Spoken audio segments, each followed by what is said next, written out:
We would like to be able to begin our special program of this evening. With that in view, we would like to invite everyone to be alacritous about selecting your spot and moving to those places that are now vacant. And please be seated. Thank you.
Your Excellencies, distinguished invitees, we've been treated to the compelling artistry of Professor Pradeep Ratnayaka.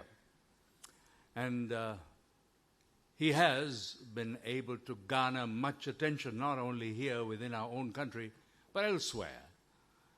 Having performed at Carnegie Hall, then at the Asia Society in New York, at the Kennedy Center in Washington, D.C., at venues in Canada, in Vienna, in Berlin, and a few more places. So it wouldn't be amiss to recognize him as an internationally recognized sitarist. And we are delighted that he was able to perform here this evening in the Ragadari tradition.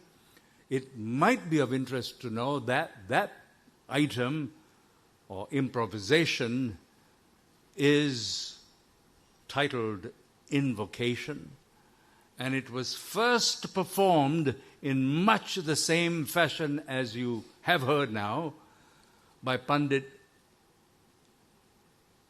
you know who? Ravi Shankar, in Los Angeles, 1967, the very first time that such an artist as Ravi Shankar was heard in the Western sphere.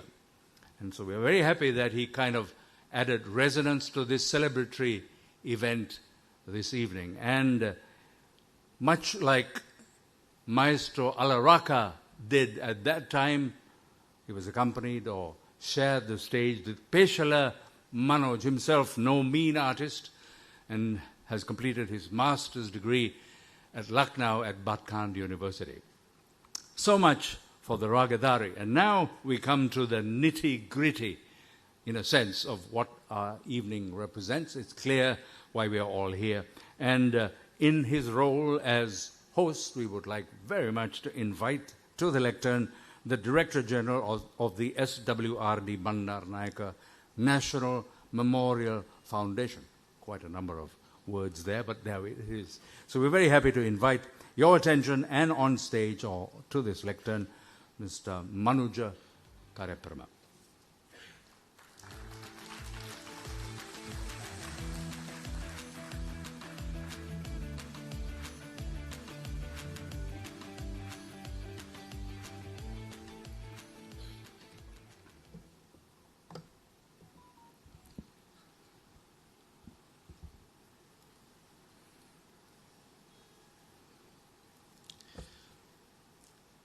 Good evening, Excellencies, distinguished guests, colleagues, friends, and most importantly to Ambassador Shiv Shankar Menon and Mrs. Menon, as well as our esteemed Chairperson, Her Excellency Chandrika Bandaranaike Kumaratunga.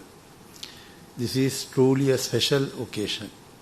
Today we gather to celebrate 20 years of Madam Kumaratunga's dedicated and selfless service to the SWRD Bandaranaike National Memorial Foundation, while also honoring her 80th birthday.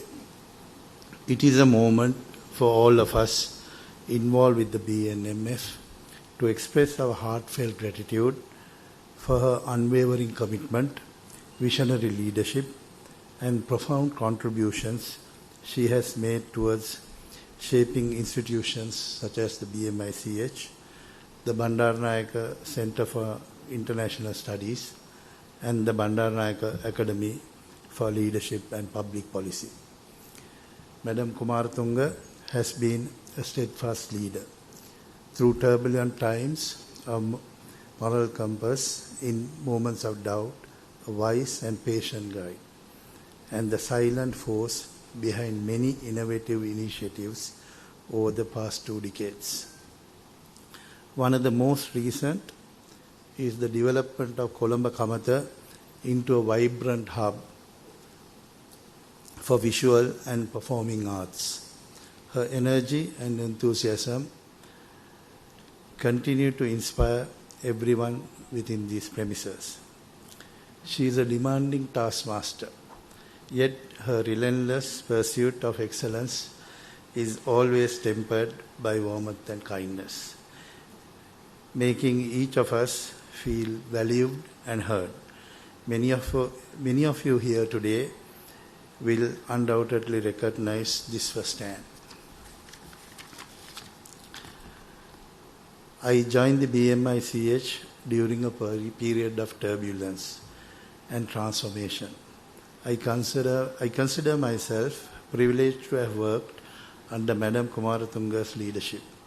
She guided us through uncertainty into stability and growth. Working with her has been more than a duty. It has been a true privilege. Madam, your leadership has significantly impacted all of us.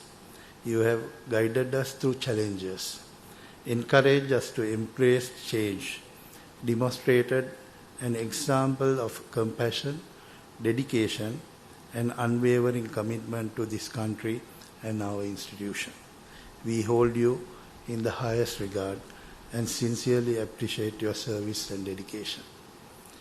To our esteemed guests, thank you for joining us in this moment of gratitude and celebration.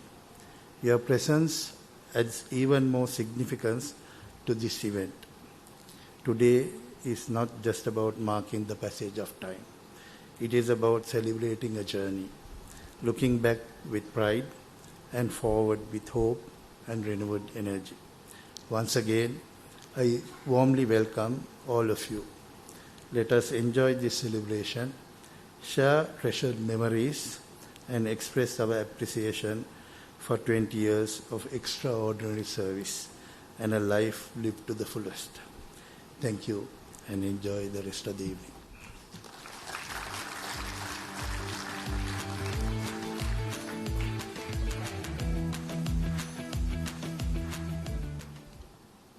We're delighted to be able to introduce our keynote speaker, and the word is enjoy. Now you would be able to enjoy some thoughts and expressions from Mr. Shiv Shankar Menon, certainly no stranger to the community here in Sri Lanka by virtue of the fact that he served as the High Commissioner for India some time ago here in Colombo.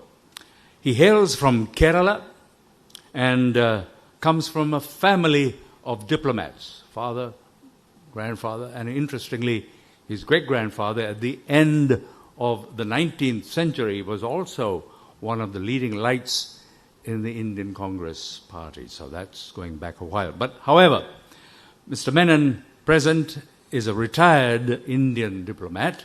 But however, he served as National Security Advisor of India to Prime Minister Manmohan Singh and previously served as Foreign Secretary in the Ministry of External Affairs. And of course, as we said, he served as High Commissioner here in Sri Lanka, in Pakistan, China, and Israel as well. And he continues to be vitally involved, is a visiting professor of international relations at Ashoka University. Sufficient spoken from me. Now we would like very much to invite your attention as our speaker takes the lectern, Mr. Shiv Shankar Menon.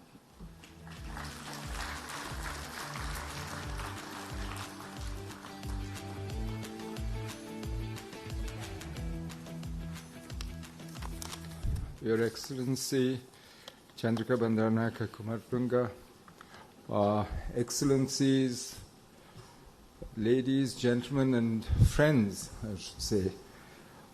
Thank you for asking me here and for doing me the honor and the privilege of speaking at this very special occasion when we celebrate Her Excellency's 80th birthday and her years of service to Sri Lanka, the region, and the world.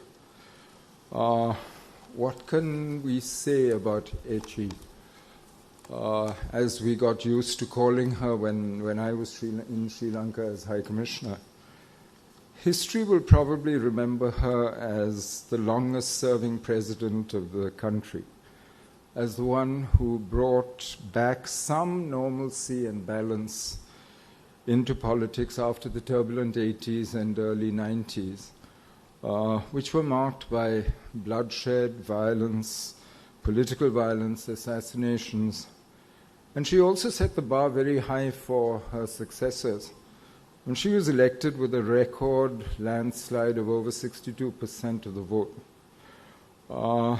So she came to power in difficult times and made politics better on her own terms. The Sri Lanka that she inherited, as I said, was internally in the midst of a civil war, externally isolated, with few friends. And she took pretty bold initiatives to try and solve both problems.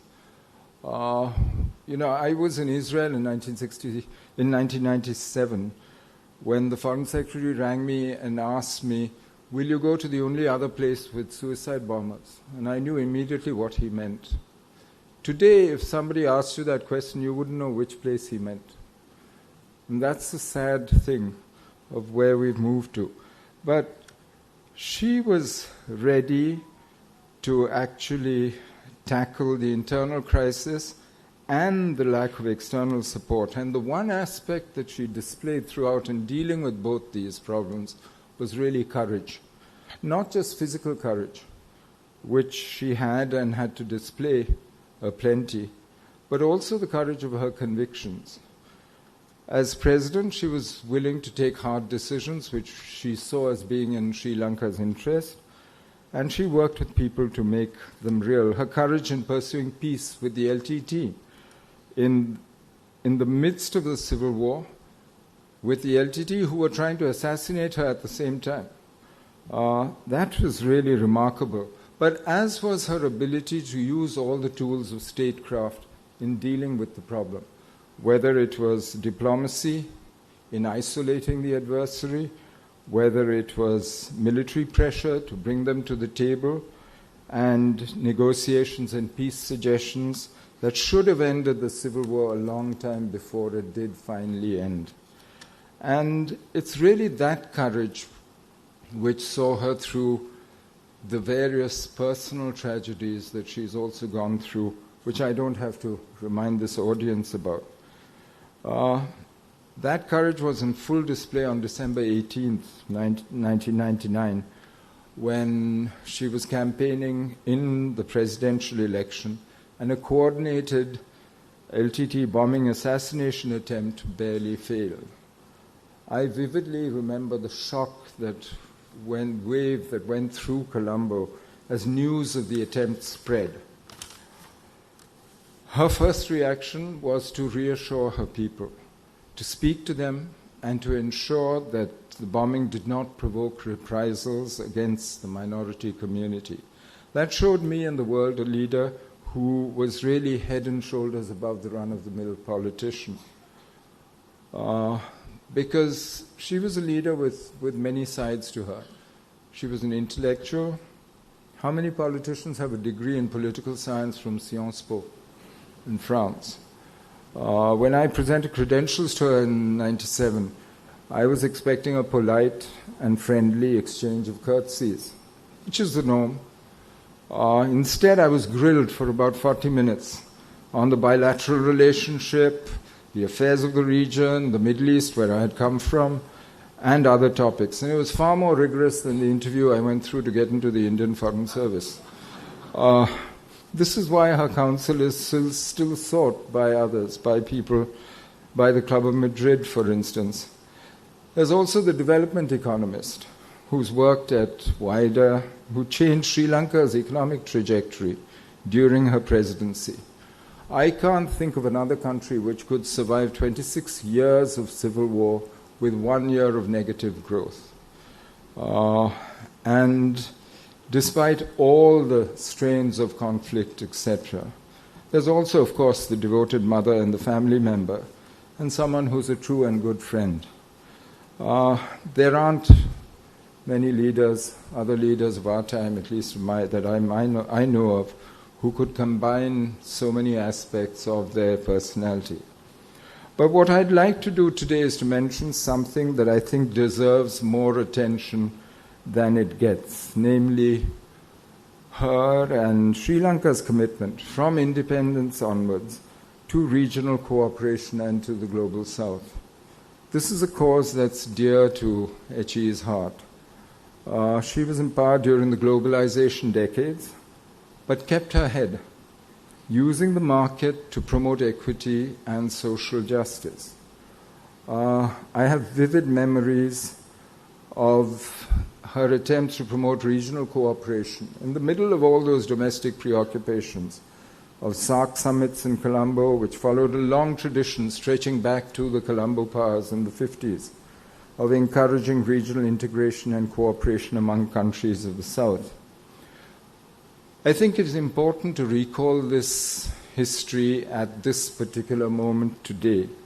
The subcontinent, or if you prefer South Asia, is going through what Adam Tooze calls a polycrisis. Painful economic, political, social, and ideological transformation. And it takes the form of a crisis of governance, of a debt problem and economic slowdown, and of social unrest in many of our South Asian fraternity. The political and social contract is being renegotiated in each of our societies with unpredictable consequences. 4 of our countries are in adjustment programs with the IMF. Governments have changed rapidly since 2022, not all of them happily or constitutionally, but and political lines are being redrawn everywhere. While Sri Lanka is an example of recovery from an economic crisis, others are not yet so fortunate. But what makes this polycrisis in South Asia different and more worrying than previous such instances is that it's occurring when the world is also undergoing a major phase transformation.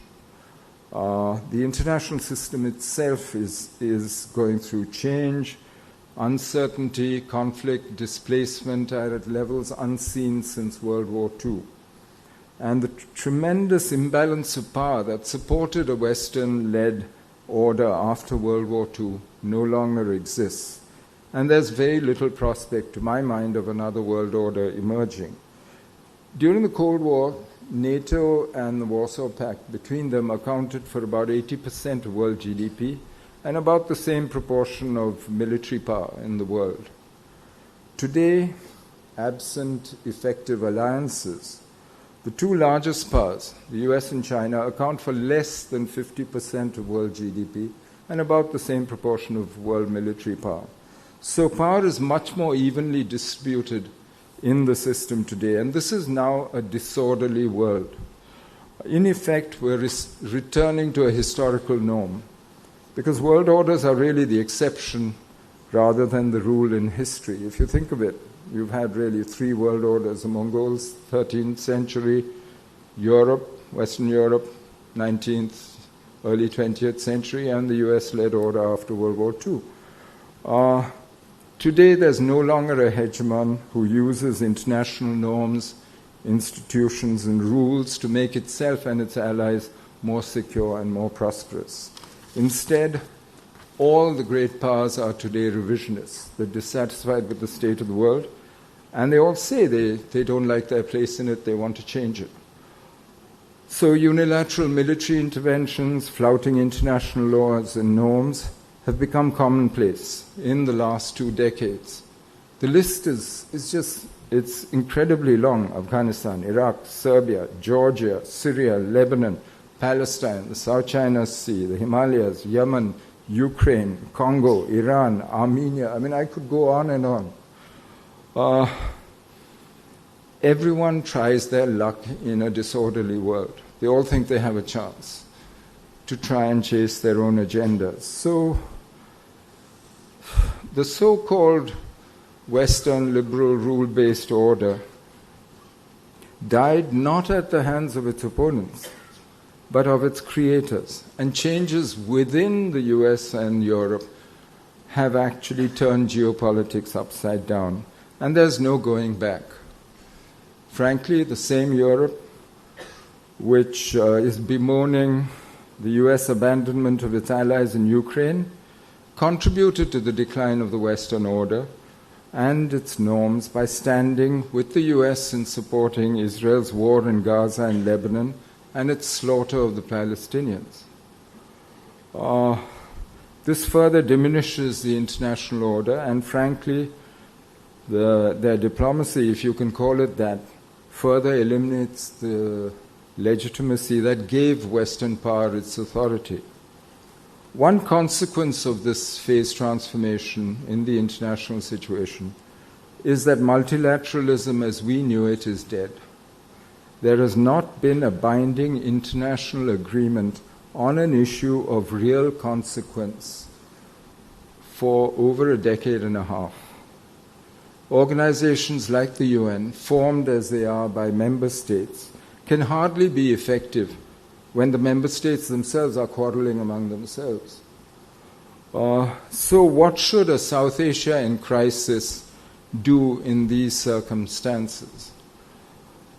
We cannot look to a disorderly and distracted world for solutions to our problems. The rest of the world, frankly, is not interested in solving the subcontinent's problems. It is at best interested in the maritime space of the Indian Ocean region as an object of their strategy. We need to look to ourselves. It really is up to us in our part of the world to deal with the issues that face us as a result of the polycrisis of debt, recession, heightened geopolitical risk, and so on. I actually believe that the polycrisis offers us an opportunity, that we should not let a good crisis go waste. Crisis is a time when one can do what we know must be done, but that we find very difficult to do in normal times. In other words, to fuir en avant, to flee forward, as it were. India did that in 1991 when faced with an existential balance of payments crisis. Sri Lanka and India together did so when we negotiated and brought into effect an FTA in the midst of a crucial phase in the Civil War. This is a time when we in South Asia should be cooperating among ourselves to deal with the crisis, as India and Sri Lanka did together after 2022. But we should go further, and we should put in place the habits and institutions of cooperation, whether in currency and finance or in trade or in economic coordination, which enable us to ride out and bear external shocks, like the one we all experienced with COVID, when external markets for exports collapsed, as did income from remittances and tourism. To my mind, there is an opportunity today. We should be looking at payment arrangements, at economic integration, and opening among ourselves. We should find ways of ensuring the common security in the subcontinent that is necessary if we are to realize our economic promise and grow. And we should install the connectivity that we so lack. We should also revive the regional cooperation institutions like SAARC and not allow bilateral politics to stymie those who are ready to work together from doing so. The opportunity exists, interestingly, from South Asia's very nature and from what we lack, both of which together give us unmatched potential for cooperation. I can't think of another region with more affinities than South Asia in terms of culture, language, food, religion, lifestyle, levels of development, porous borders, cross-border ethnicities, economic complementarities. I mean, there really isn't another region where you can find so. After all, South Asia has gone through 5 partitions in the last century. And yet, we may well be the least integrated sub-region on Earth. Only 6% of our trade is with each other. Our investment in the region is minuscule. Connectivity leaves much to be desired. And we seldom act together in defense of our common interests on the international stage. The combination of affinity with minimal integration is what creates great potential and promise for regional cooperation in South Asia.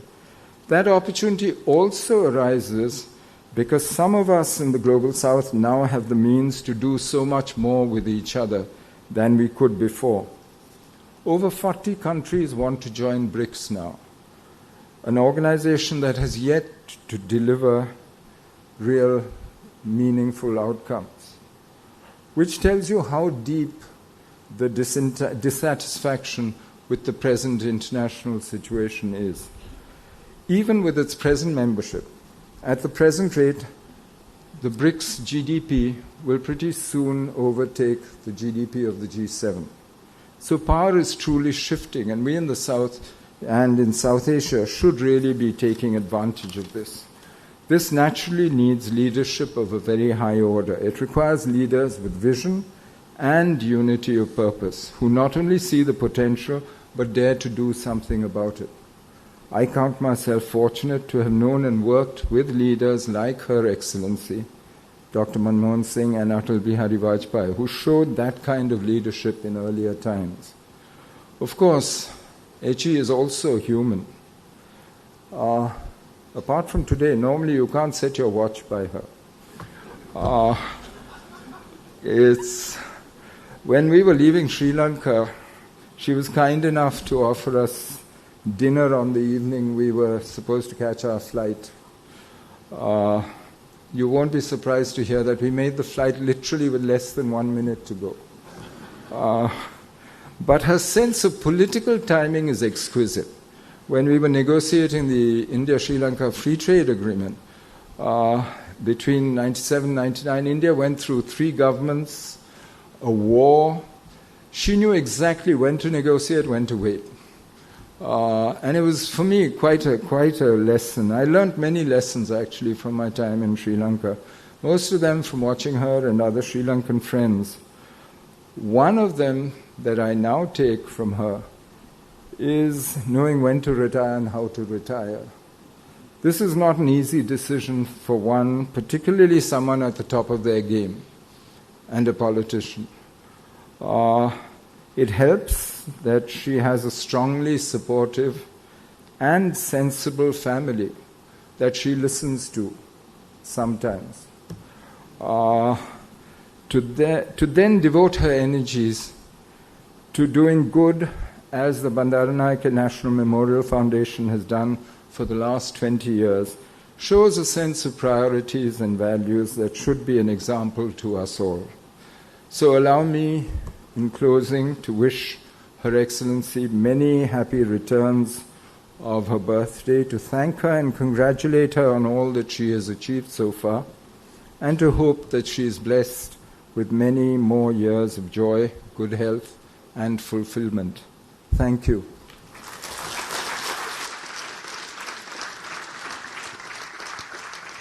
Thank you to Your Excellency. And now we move to another significant point in our afternoon's agenda, and that is the launch of 2 publications. And one of them has the title, Courage for Peace. This includes material that has never been published before. And it is significant that this also has exchange of letters between President Chandrika Bandaranaike Kumaratunga and LTTE leader Velupalle Prabhakaran. This is the very first time that such material is being published in such a volume as we have. The title of the book, which is published by the Bandaranaike National Memorial Fund, is Courage for Peace, and we would like very much to invite Mr. Nitti Murugesu, a distinguished legal luminary, to hand over the first copy to H.E CBK.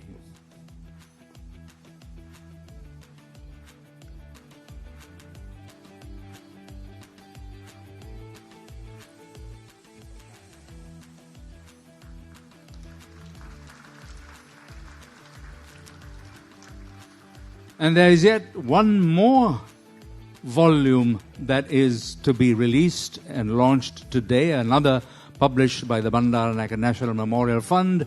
It bears the title, The Chandrika Years. It is edited by Madara Ranmutugala, who we would like now to invite to hand over that volume also to Chandrika Bandaranaike Kumaratunga. This is an attempt to preserve political memory and It says, in a region often marked by erasure and selective remembrance, this work seeks to anchor fact, nuance, and complexity. It's interesting, the Chandrika Years, and that is the second volume being launched today. We would like to invite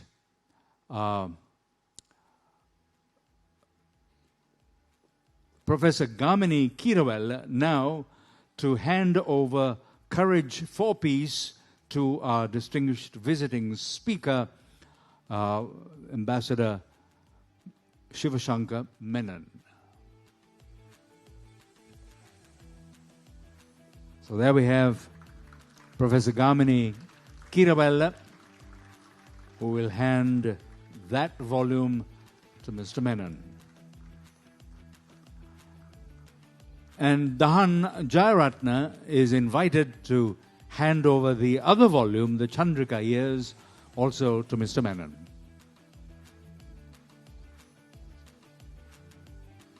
Dahan Jayaratna doing the honors there.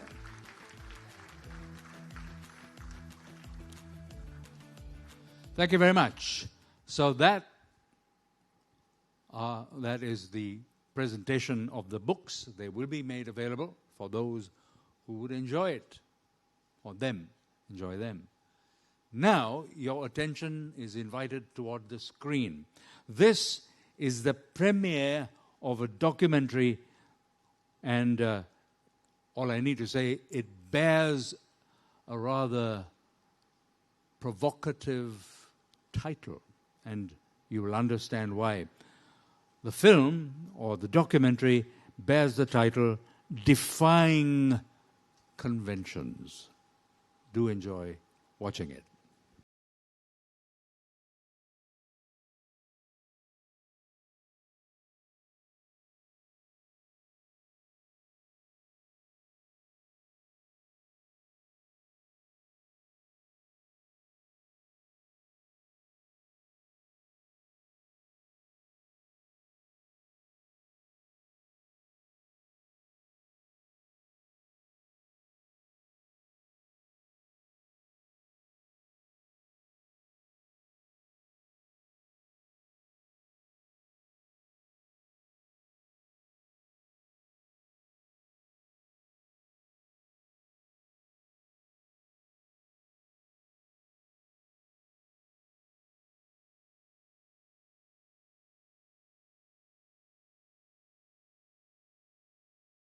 We were born 2 years apart, so that's not a big gap. So we grew up together as friends. But of course, we used to fight a great deal because our personalities are very, very different. She was very naughty and disobedient at home as well as in school, and I was the opposite. Of course, I played with children of my age, my family and other friends, but often I would get bored with child's play, and then I would run into the house and try to see what the adults were doing, and I often found myself eavesdropping into the big people's conversations, hiding behind doors and eavesdropping. I knew Chandrika from a very early age because we both lived down the same road, and she went to school at St. Bridget's with my sisters. Then her mother was very strict with her. We used to all go for 9:30 shows, a group of us. Because she was gated and not allowed to come, she used to scale over the wall and then join us for the 9:30 film. Rather than following the typical route of elite Ceylonese students pursuing further education in Britain, she chose to study in France. When I studied French history for my A-levels, and we studied British history, Sri Lankan history and all that, that I got very interested by the French Revolution. And I thought, who are these people who do this, who have done this exceptionally interesting, exciting thing? Then I read a lot and got interested in the French culture, the arts, and all that. I found the British were too staid and stolid, very nice, responsible, democratic people. But I wanted more excitement in my life. So I decided to go to Paris for my studies, and I didn't for a moment regret it. she began to change because now she was entirely on her own. There was no Amma, no I Amma fussing around her. Therefore, she decided that she has to do things on her own and be independent. From far away, I could see even the letters she used to write. Her style was changing. She was taking life seriously. And then she took part in the student protest. And she was in the front lines of the student protest. I would have been terrified to do a thing like that. But she wasn't.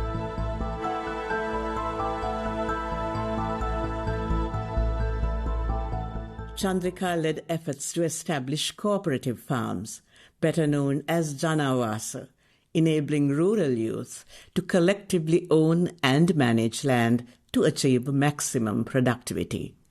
It was a complex and demanding mission, requiring her to navigate bureaucratic obstacles and confront entrenched interests. මට මතකයි ගාල්ල දිස්ත්‍රික්කේ අක්කර 5000ක විතර දිවිතුරු කියලා වත්තක් තිබුණා. ඒකේ මේ කලමනාකාරීත්වයට එතන හිටපු දේශපාලඥයාගේ සහෝදරයෙකුගේ පුතෙක් බලහත්කාරයෙන් යොමු කරා. එයා අයින් උනේම නැහැ. ඊට පස්සේ මෙහෙන් නිලධාරි පිරිසක් ගියා. ඊයන්ට මේ ඒ කියන දේ කිසිවක් එයා පිළිගත්තේ නැහැ. ඊට පස්සේ දවසක් මට කිව්වා මැඩම් දෙකට විතර දවල් යම් අයත් එක්ක ගාල්ලේ කියලා. යනකොට ඒ රෑ 7 විතර වුණා. ඒ කාලේ ඒ ලයිට් එහෙම තිබුණෙත් නැහැ ඒ ගම. ටී ෆැක්ටරියේ ලයිට් වලින් තමයි වැඩ කරේ. හිටපු ගමන් අපි යනකොට ලයිට් ඔෆ් වුණා. මැඩම් කතා කරන්න යනකොට ඒ සමාජිකයන්ට හූ කියන්න පටන් ගත්තා. ඒක පිටිපස්සේ හිටපු කට්ටියක් තමයි මේක මෙහෙව්වේ. ඊට පස්සේ මැඩම් කරපු වැඩේ මේ ජීප් එකේ ලයිට් එක දාලා බොනට් එක උඩට නැගලා ලොකු කතාවක් කරා. ඊට පස්සේ අර සංවිධානය කරපු කට්ටිය පසු බැලලා ගියා. පස්සේ ආරංචි වුණා පෙට්‍රල් බෝම්බ එහෙම ලෑස්ති කරගෙන හිටියා කියලා. ඒ වගේ මේ නිර්භීත බොහොම ප්‍රතාපවත් චරිතයක්. මේ ජනාවාසයේ සමාජයත් එක්ක වැඩ කරලා බිම ඉඳගෙන මයියෝ කතම්බගෙන කාලා තමයි මේ කටයුතු කරේ. මේක සැප ජීවිතයක් ගෙවුවේ නෑ. මෙයා. ඔරලෝසු වෙලාවක් තිබුණේ නෑ.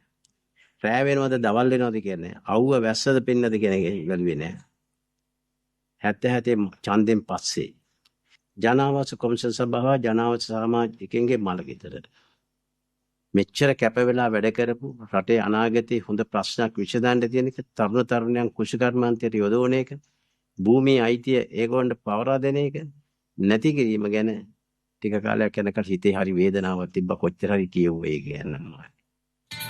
Her marriage to the popular actor H.E Kumaratunga drew Chandrika into Sri Lanka's artistic and cultural community, broadening her experiences beyond the social and political spheres she had long inhabited. She soon became fondly known by the initials CBK, a moniker that has since remained in wide use. In 1984, Chandrika left the Sri Lanka Freedom Party to join Vijay's newly formed Sri Lanka Mahajana Pakshaya, which was driven by the intention to advance peace-building efforts to address the country's escalating ethnic crisis. Even before I got up there, because I believed sometimes in what the majority did not believe in, but I had the courage to fight for it. So it was a lonely fight.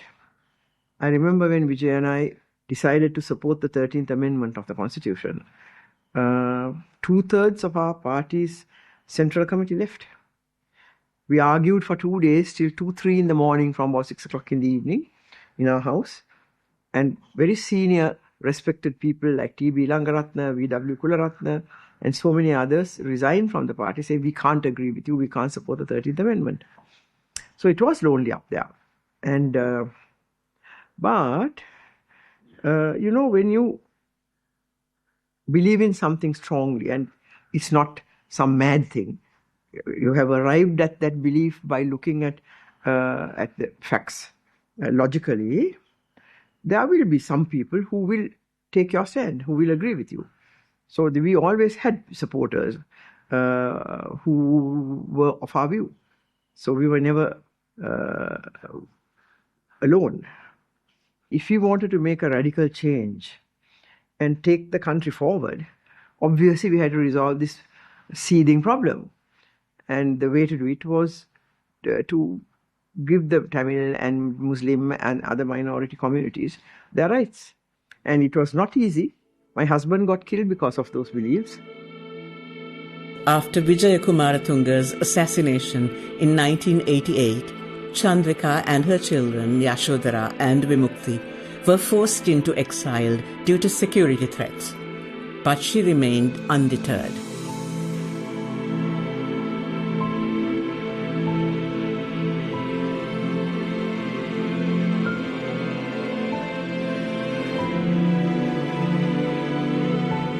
මැතිවරණයක් කියනකොට ඔක්කොම මැතිවරණ කරන අයට කියන්නේ ඡන්ද ඉල්ලන අයට පරිත්‍යාගශීලීන්ගෙන් පරිත්‍යාග ලැබෙනවා. ඉතින් එතුමියට පරිත්‍යාග ගෙනාවහම සමහර පරිත්‍යාග එතුමිය බාරගත්තේ නැහැ. එතුමිය කියලා තියෙනවා ඒ වගේ දේවල් බාරගත්තාම අපට ඒ අය කියන විදිහට වැඩ කරන්න සිද්ධ වෙනවා කියලා. ඒ හින්දා ඒ වයින් හුඟක් ඈත් වෙන්න තමයි බැලුවේ. When she won the presidency in 1994 with a sweeping mandate, it marked not just a political victory, but a moment of transformation for Sri Lanka. 94 බලයට පත් වෙලා පළවෙනි රාජ්‍ය සේවකයන් කැඳවලා කරපු සාකච්ඡාව ඉහළම පෙළේ රාජ්‍ය සේවකයන් කැඳවලා ඒ වෙලාවේ මට පැවරුණා මේ රැසීම අමතලා හඳුන්වා දීම කරන්න. ඉතින් මම අර පුරුදු විදිහටම ඉස්සර අපි භාවිතා කර විදිහටම අතිගරු ජනාධිපතිතුමිය කියලා කීපවරක් කියමින් සභාව ඇමතීමක් කළා. ඒ කරන අතරතුරේ මට පොඩි චිට් එකක් ජනාධිපතිතුමියගෙන් ලැබුණා. මොකද එතනමයි මම ඉඳගෙන හිටියේ. ඒක ඉතින් මම කතාව අතරදී ගැහැරලා බලනකොට ඒකේ තියෙනවා අතිගරු කෑල්ල කපා හරින්න කියලා. වර්ෂ 3ක් සඳහා රාජ්‍ය සේවයේ හැම අමාත්‍යාංශයකටම මුළු රාජ්‍ය සේවයේටම අයලා සංවර්ධන සැලැස්මක් සකස් කිරීමත් ඒ ඉලක්ක සහගත සංවර්ධනයක් කරා යෑම මෙහෙවීම තමයි මම විශේෂයෙන්ම දකින එක. මොකද ගරු ජනාධිපතිතුමිය හැම වෙලාවෙම මේ සැලසුම් සේවය සහ සැලසුම් කිරීම පිළිබඳ තද විශ්වාසයෙන් කටයුතු කළා. Groundbreaking, really, in Sri Lankan politics. She led in a very different way. And I wonder if maybe that also meant that she was respected for that in a different way. Maybe at the beginning, particularly the civil servants that she would have had to work with would have found her approach incredibly difficult and unconventional because she was so liberal and open-minded, and her approach was sort of more lateral thinking.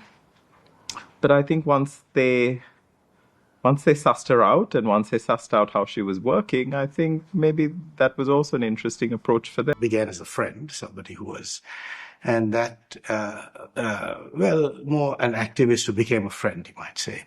And that emerged from my appreciation, in fact, admiration of the position she took on the ethnic issue, where she was completely supportive of Tamil rights, Tamil autonomy, even federalism, and opposed to the Tigers' ultranationalism, and opposed to Sinhala ultranationalism. Eventually, she asked me to work for her as a senior advisor on the peace process and peace negotiations.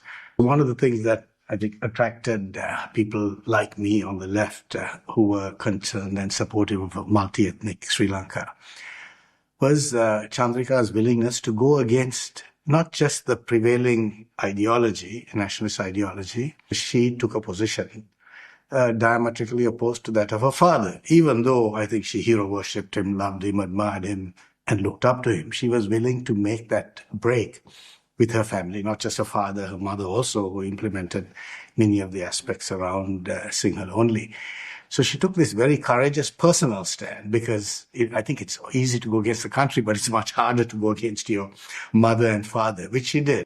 And that it takes a lot of courage and a lot of guts. It's not easy.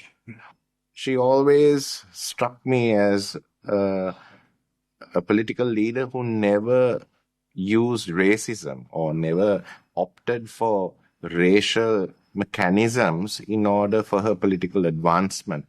And if ever she had the opportunity to address the people of Sri Lanka, and there were numerous instances, especially as head of state, irrespective of the audience, be they Buddhist, Hindu, Muslim, Christian, Burgher, she was always very sensitive to the audience, very sensitive to the culture and the tradition of the people to whom she was speaking. Even if you take into consideration her first cabinet, the 1994 cabinet, of which my late father was a member as well, it was probably one of the most diverse cabinets Sri Lanka ever had. So I think that is the kind of inclusivity that she represented.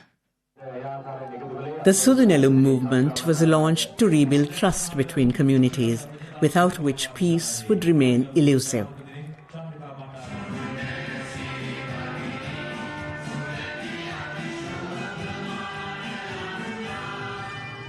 Led by Minister Mangala Samaruvira, the movement aimed to raise public awareness of pluralism and reconciliation through media campaigns and by facilitating conversations between ethnic and religious groups.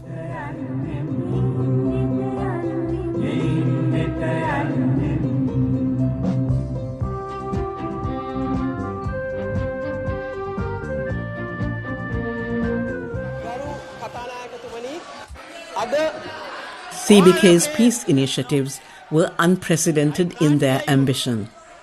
Her government proposed a new constitutional framework shaped through broad consultations to address the root causes of ethnic conflict by offering greater devolution of power while preserving national unity. Though ultimately defeated in Parliament, the effort reflected her conviction that political reform, not military action alone, was essential to end the fighting. CBK's relationship with the media was often tense, at times memorably so. Less frequently recalled is an intriguing decision that seemed counterintuitive during a time of armed conflict. Private television broadcasters were able to actually produce news. This had been restricted until 1995. It was dominated by the state media, the Sri Lanka Rupawahini Corporation and the independent television news. In fact, the growth of the private television industry, though it started in 1992 and 1993, it only actually properly took off in the years that followed. When it comes to the economy, I cannot think of a single political leader that transitioned from a leftist to a centrist economic position in under a year.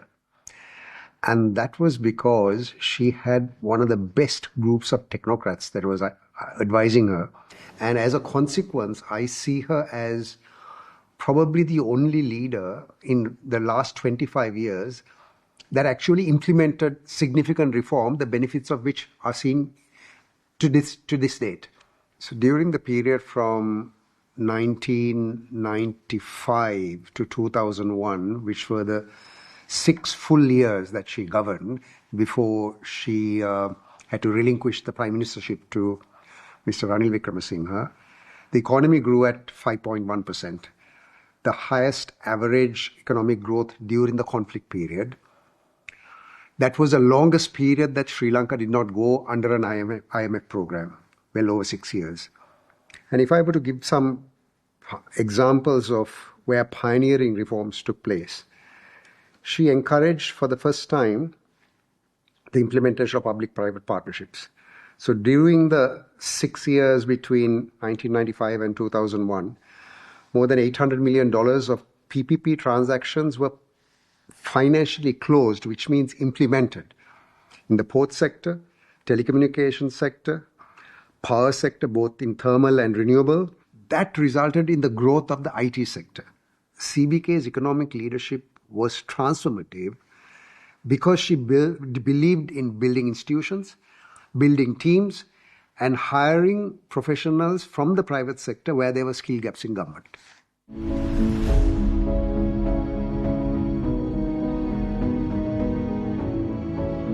The main thing was that she came at a time when our standing, particularly internationally, was very low, and a lot of repair work had to be done.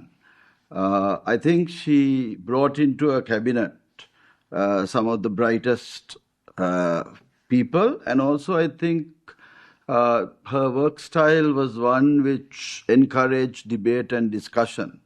And even as middle-level officers, we used to be very openly be able to give our views and have a good debate about it.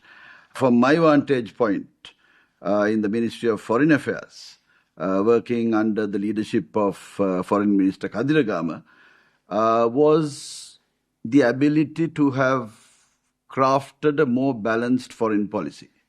Now, as a result, on the foreign policy area, we had a better story to tell. And that helped the central task, at least I faced at that time, which was in trying to restore our image to a country which was, yes, had problems, but was trying to reconcile and solve them.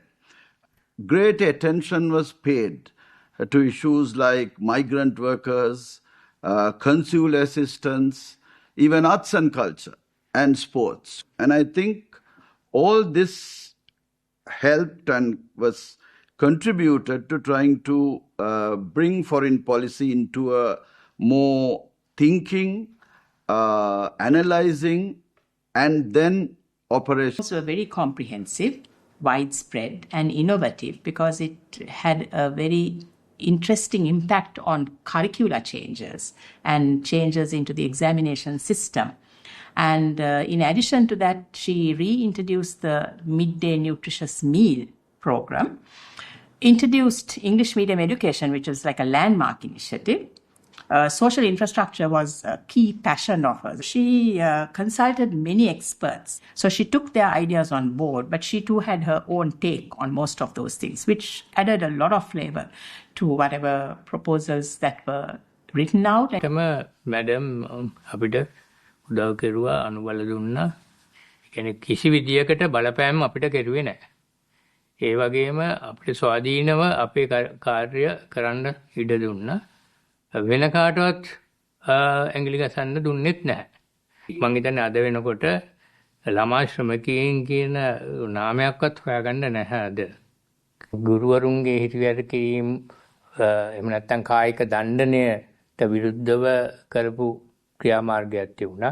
දෙමව්පියන්ට පණිවිඩයක් ගියා මේ ළමයින්ට ගහන එක හොඳ නැහැ කියන එක. ඊට වඩා විකල්ප මාර්ග තියෙනවා කියන එක ජනාධිපතිතුමිය හිටියේ නැත්නම් මම හිතන්නේ ওই දේවල් කරන්න අපිට අවස්ථාවක් ලැබෙන්නේ නැහැ.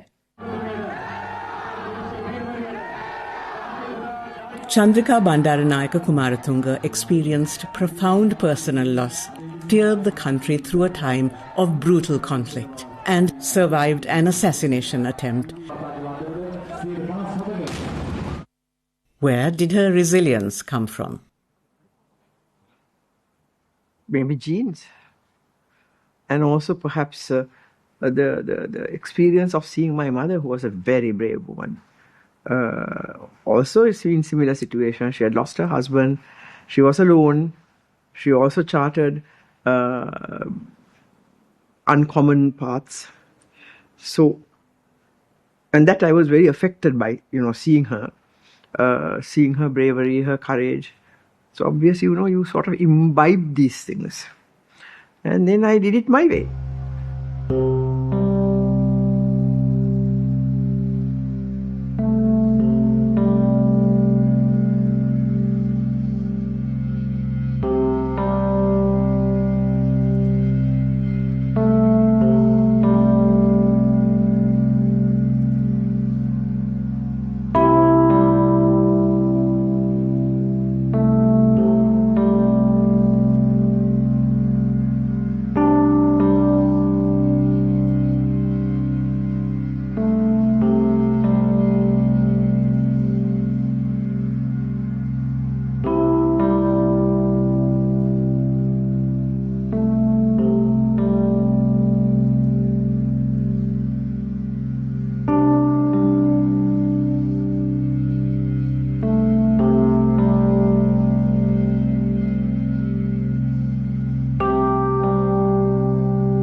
The President led the national response to the disastrous impact of the Asian tsunami of December 2004.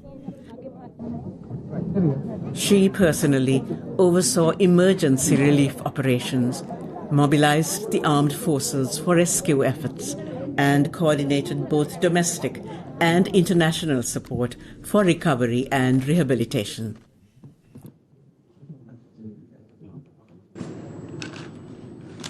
මහ ඇමතිනිය වෙලා 94 අගමැතිනිය වෙන්න තරඟ කරද්දි හලාවතට එනවා.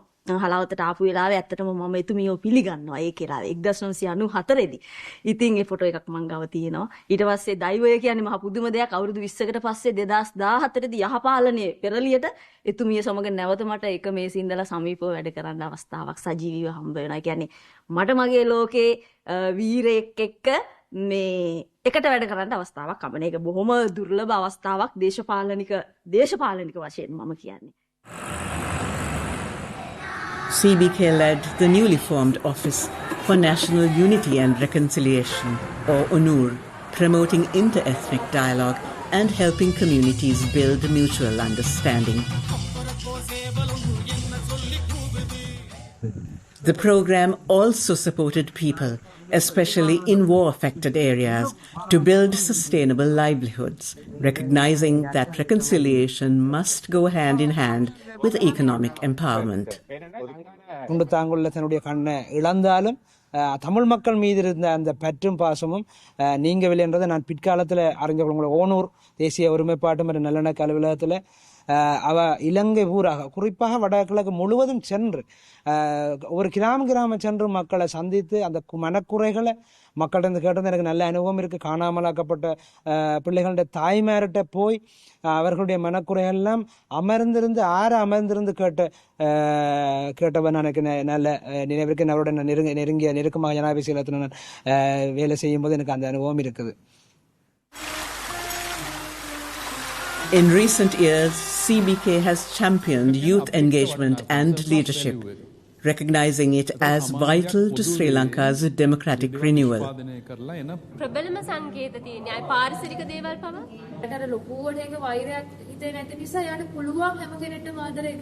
Chandrika Bandaranaike Kumaratunga, she never cared about the credit and who got the credit for what she did. She brought in a bulk of reforms, but she never wanted to get her face published in the front page. I think for me she did a lot, but in silence. I must also say that I do have regrets about my period in government. There are some things that I think we could have done better or differently, and then we would have had more success in what we were trying to, in that particular area, what we were trying to achieve. But then now it's too late to change anything. And I suppose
And that, ladies and gentlemen, is Defying Conventions.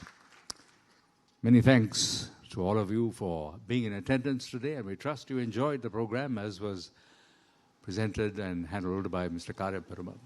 Now, refreshments are made available, and you're invited to partake of such.